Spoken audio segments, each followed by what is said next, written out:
Okay, I wasn't gonna do this, but because it seemed kind of petty to me. But again, it's a very good illustration of my divine protection. Okay. No, oh no, start here. January 13th. This is a Wednesday. Okay, you guys remember this? Naked Bongo Bingo, right? So I just happened to have to go out to the store for groceries that day, and I saw this, and of course I'm like, yeah, let me just grab it because it's funny. Okay, that was I Dream of Jeannie, and she went on my wanted poster with my criminals. Okay, so this is Wednesday, January 13th. So now I had Bible study that night. I attempted to go to a physical church, and I didn't know Marshall was a double agent. So I attempted to go to a physical church, and the Bible study was Wednesday night. And we were talking about therapists. And the woman just happened, the woman made some weird comment about, I have to make sure I go to a Christian counselor because I don't want my therapist talking to me about no horoscopes or nothing. So I was like, you know what, just for poops and giggles, let's take a look at the horoscope page. Hold on, let me find it. Just for shits and giggles, let's take a look at the horoscope page. Where's the horoscope? Hold on, bear with me here.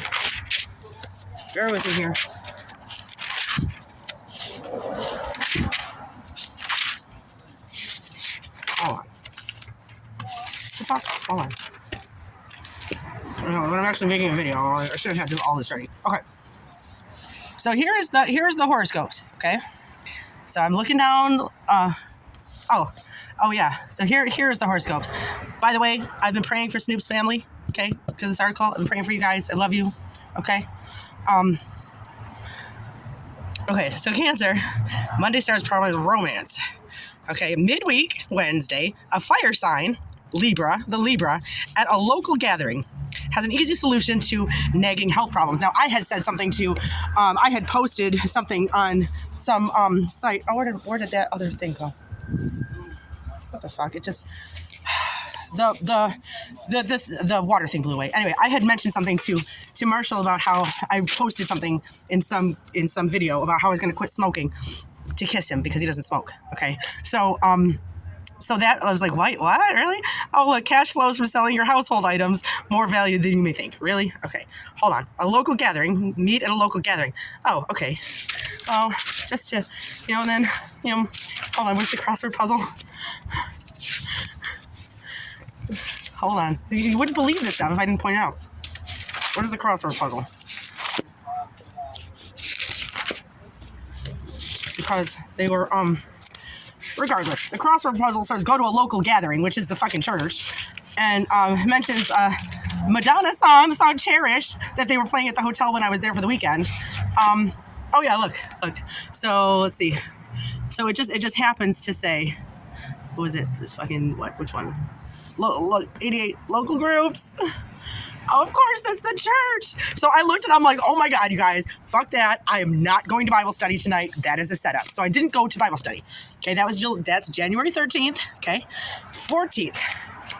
Look, January 14th. I did not leave my house. Now, I didn't know about the things that were in my attic. The Holy Spirit did not tell me about the things in my attic until they were trying to bait me out of my house to get them. Okay, and I'm going to leave that right there because I still don't know what happened with that.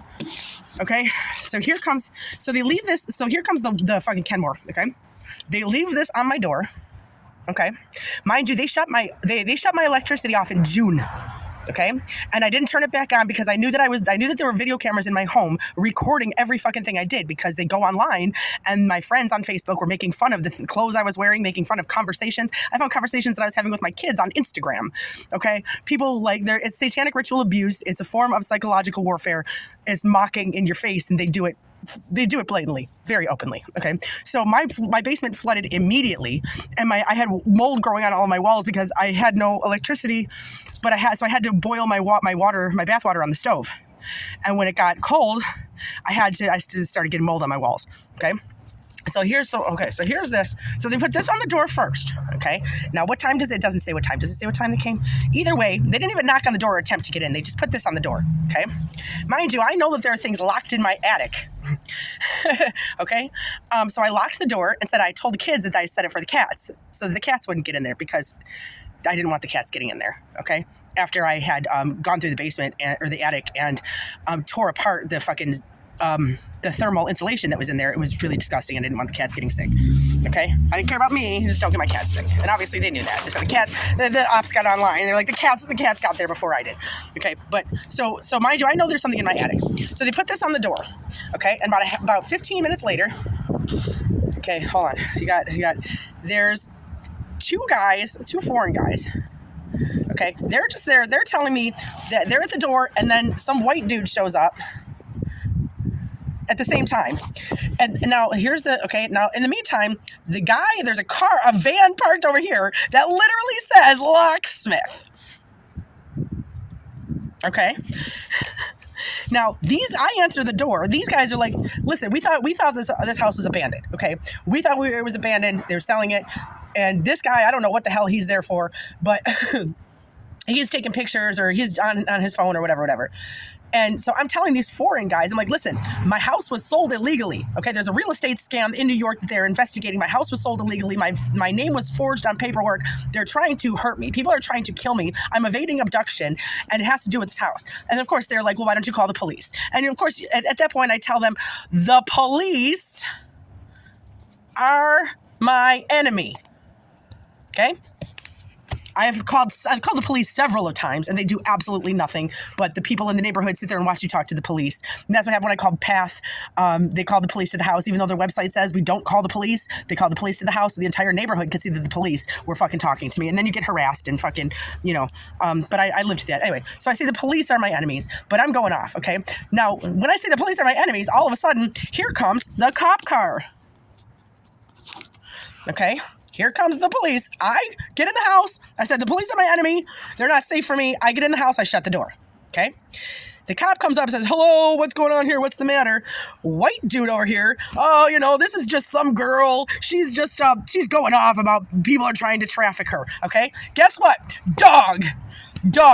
Because when you tell these people the police are my enemy, they're trying to hurt me, and the cop comes and you tell the police, oh, she's going off about being trafficked, he's alerting the fucking cop that I'm being a problem.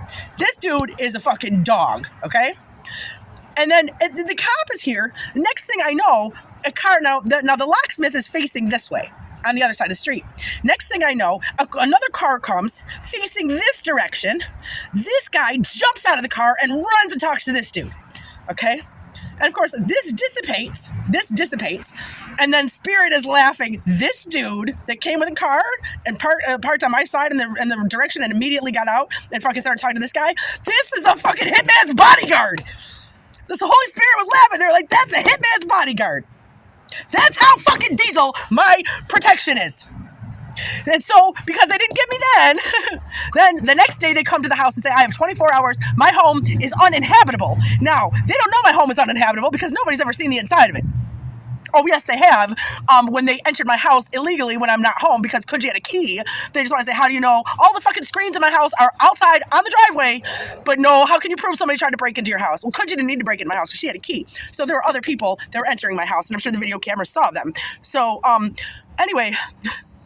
So they come to my house now, so the department, the Kenmore building inspector comes and says the house is inhabitable. I have 24 hours to vacate the property. 24 hours the next morning, the guy comes with a foreign man, the Kenmore building inspector, comes and says that your home has been sold at auction. And this is the new owner. That foreigner immediately changed the locks with all of my belongings and my 2 cats inside the house. And then I was put in a taxi cab by 211 and sent to that homeless Hamburg hotel. Now, I said, if I have to go to DSS, I'm going to need documentation that my home was sold. And he's like, oh, grab one of the signs from the door that says the house is inhabitable. You're talking about 2 separate issues. One is a legal issue for inhabitability. 2 is the house has been sold at auction. But the foreign man said his name was Mark, but gave me a sticky note with a phone number on it with the name of Matt. And I've lost that because, I've been homeless for a month and a half. So they came and they gave, yeah. So, yeah. And this is what I've been doing. But this guy was a fucking hitman. And they were going to kill me, and they were going to change the locks, open the fucking upstairs where whatever was hidden in the attic was hidden. And that's what they were there for. And all of a sudden, this guy showed up and was like, dude, abort mission, abort mission, abort mission. because these guys, these two foreign guys, they were not supposed to be there. They just showed up. They were like, we did the house. We're trying to look at the house because it says that it's abandoned and they were selling it at auction. Those two foreigners were my saving grace. That dude was a fucking dog. That was a hitman. And the cop was just, I don't know, Kenmore. Don't forget the Kenmore police authorized David to come in my house and shoot me. That I laid in the bottom of my bathtub for 3 hours, knowing that he was in the living room with a gun. The Kenmore police, finally, I messaged my daughter. She messaged me and I said, somebody's in the house with a gun. She's like, oh, again, Mom? And the Holy Spirit wrote in my text messages, Obi. I have no idea what Obi means, but I said that to my daughter. And she immediately, whatever that meant, Obi must have been somebody that got shot or something, because she immediately sent the police to my house. The cops were outside the bathroom window. I'm explaining, I'm locked in the bathroom. There's a man in my living room with a gun. The cops are like, you need to come out of the house and unlock the kitchen door to let us in. I said, if I walk out there, that man's going to shoot me in my kitchen. And they said, oh, well, since we can't get into the house, there's nothing we can do to help you. And they left. And thank God David went running out of the house. They said, who is this man? I said, David Simpson. Oh, well, you're not opening the door. There's nothing we can do about that, so we have to leave. David Simpson was authorized by the Kenmore police to go into my house and shoot me in my kitchen. That's why they did nothing to help me. He was supposed to shoot me, and he didn't. The only time in his life that he ever chose me was that moment. And I'm laying in the bottom of my bathtub crying. Because I think there was a gunshot down the street and there was a goose that flew by my window at 1:11 a.m. No, the horn beeped at 1:11 because they had come to my house at 1:11 night after night outside beeping the horn. Holy Spirit was like, they cannot hurt you. That particular night, the horn beeped at 11:11 and then I heard the gunshot. Now I've been seeing these things throughout the last couple of years, so I'm like, holy fuck, every time. And I sat there for 45 minutes, and then a goose went by my window. Geese are fly away home. To this day, I still don't know what happened in that house, but I'm assuming. Because David was doing spell work. They were doing graveyard spells and death magic. And I was looking at an old text message of him that he sent me with him and his son, Avery. When I got a notification, and Holy Spirit said, no contact. You can never talk to him again. And I don't even, to this day, I still, don't have all the details, but all of this occurred behind my back. All of the stuff that went on with David went on behind my back, and I didn't know anything about it. Same thing with Marshall for a whole fucking year. I knew nothing about it. I don't talk, no one speaks to me. No one. Even today, I've been here, I've been waiting to find a shelter. I've been here since they opened at noon. No one will respond to the people who are trying to help me find shelter today. There is nowhere for me to go. And this is why. This is fucking Buffalo, New York.